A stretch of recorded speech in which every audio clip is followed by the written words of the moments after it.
Welcome to our lecture on the citric acid cycle. Imagine trying to heat a massive, freezing house during the winter. You would not just throw a whole giant tree into the fireplace. It would not burn efficiently. Instead, you would chop that wood into smaller, manageable logs and feed them into a highly efficient furnace. In your body, the food you eat is like that giant tree, and the citric acid cycle is your highly efficient furnace.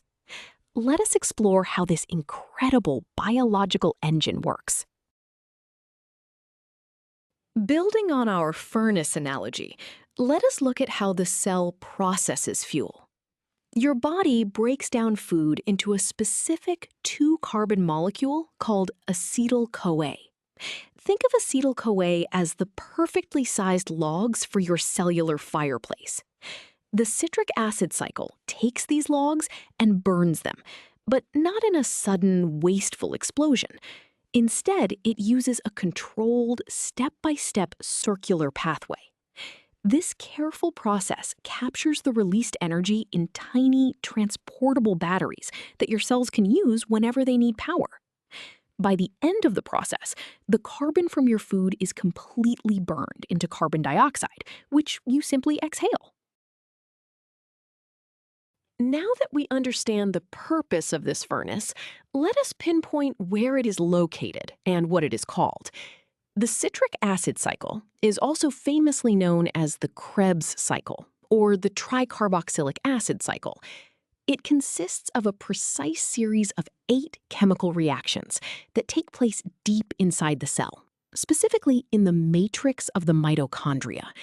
You can think of it as the central hub of cellular respiration. Whether you just ate a bowl of pasta, a piece of cheese, or a steak, the carbohydrates, fats, and proteins all eventually converge at this exact pathway to be broken down for energy. So how does this cycle actually begin? The process kicks off when our two-carbon fuel, acetyl-CoA, enters the pathway. It immediately combines with a resident 4-carbon molecule named oxaloacetate.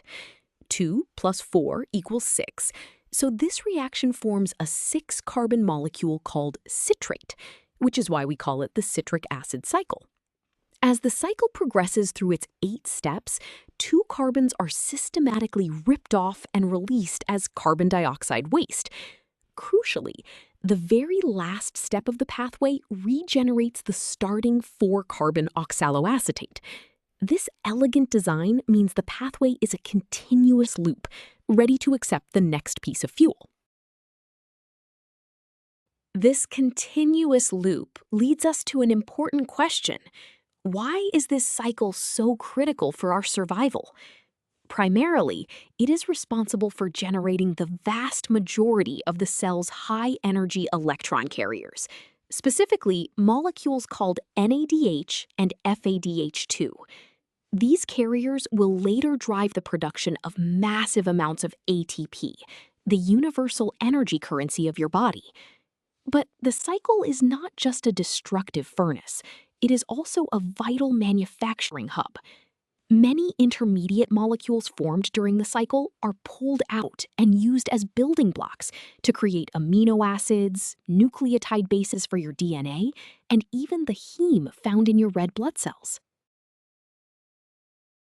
To truly understand what this cycle accomplishes, let us look at its overall chemical equation. Think of this like a receipt from a grocery store, showing exactly what goes in and what comes out during one single turn. On the left, we have our fuel, acetyl-CoA, along with empty electron carriers, NAD+ and FAD. These act like uncharged batteries. On the right side of the arrow, we see the products. We generate 2 molecules of carbon dioxide waste. More importantly, we produce 3 molecules of NADH and 1 molecule of FADH2. These are the fully charged batteries, packed with extracted energy. We also get 1 GTP, which is direct, usable energy equivalent to ATP. If the input of acetyl-CoA increases, the cycle spins faster, producing more of these energy-rich molecules. Before we move on, let us see this with a concrete example. Suppose a cell has just broken down a small fatty acid and generated exactly 4 molecules of acetyl-CoA. How much energy do we get if all 4 enter the cycle? We simply use the stoichiometric ratios from our overall equation. Since one turn processes 1 acetyl-CoA, we multiply the single-turn outputs by 4. For NADH, 4 times 3 gives us 12 molecules. For FADH2, 4 times 1 gives us 4 molecules. And for GTP, 4 times 1 gives us 4 molecules.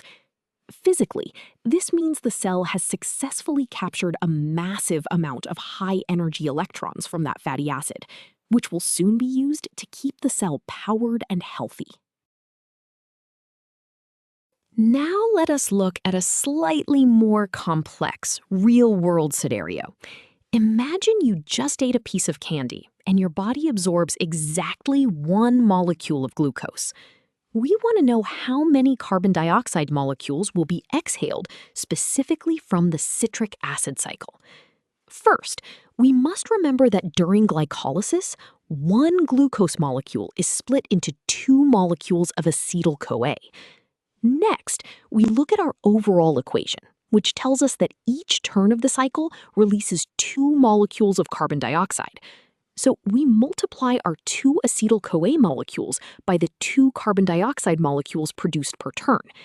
This gives us a final answer of 4 molecules of carbon dioxide produced in the cycle from a single glucose molecule. So we have calculated that 4 molecules of carbon dioxide are produced in the cycle. This brings us to an important conceptual proof, verifying the conservation of carbon mass. We need to ensure that every carbon atom from our original sugar molecule is fully accounted for. We start with the fact that a single glucose molecule contains exactly 6 carbon atoms. As we just discussed, before the cycle even begins, glucose is converted into 2 molecules of acetyl-CoA. During this specific conversion step, 2 carbons are stripped away and lost as carbon dioxide. This is our setup. We started with 6 carbons, and we have already lost 2. Continuing our derivation, let us look at the final result of this carbon tracking. We started with 6 carbons and lost 2 before the cycle, which leaves exactly 4 carbons entering the mitochondria as acetyl-CoA. In our previous example, we calculated that the 2 turns of the citric acid cycle produce exactly 4 molecules of carbon dioxide. Adding these together, the 2 carbons lost in preparation plus the 4 carbons lost in the cycle perfectly equal the 6 original carbons of glucose. This proves that the remaining carbons are completely oxidized and exhaled. Your body has completely dismantled the sugar molecule to extract its energy. Now that we have proven the carbon balance, let us visualize the entire process. Here, you are looking at a schematic of the citric acid cycle. Notice at the very top, our fuel, acetyl-CoA, enters the system. It joins with oxaloacetate to form citrate, kicking off the clockwise loop. As you follow the arrows around the right side, you can see the exact points where the 2 carbon dioxide molecules are released as waste. Continuing along the bottom and the left, you see the crucial generation of our energy carriers, NADH, FADH2, and GTP. Finally, the loop closes at the top left, regenerating oxaloacetate so the cycle can spin again. This diagram beautifully captures the continuous nature of our cellular furnace. To summarize our lecture, the citric acid cycle is truly the ultimate metabolic engine of your cells. We have seen how it takes carbon fragments from the food you eat and systematically strips them of their high-energy electrons, releasing carbon dioxide as a harmless waste product.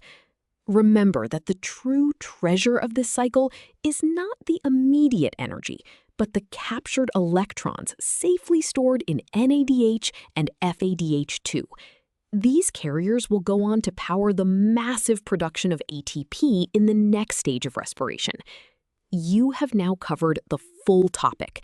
Understanding this elegant cycle is the absolute key to understanding how all life on Earth extracts energy from its environment.